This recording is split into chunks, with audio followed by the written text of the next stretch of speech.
छोटी मोटी फलहरवा का बेटियावा भुइया लोड़ेला के भुइया लोड़ेला के पलना लियाइलू ए बिटिया भैलिया रगिया कबे भैलिया रगिया कजू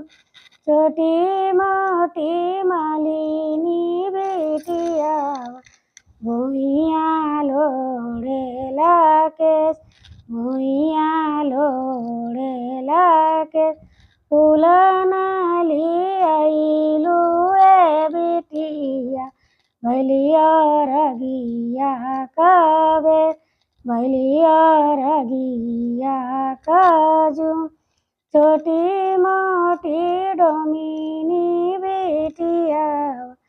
भुइया लोड़ेला के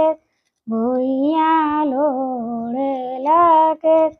सुपना लियाइलू ए बिटिया भैलिया रगिया कजू भैलिया रगिया कबे छोटी मोटी आईरा का बिटिया भुइया लोड़ेला केस भुइया लोड़ेला केस दूधना लियाइलू ए बिटिया भैलिया रगिया कबे भैलिया रगिया कजू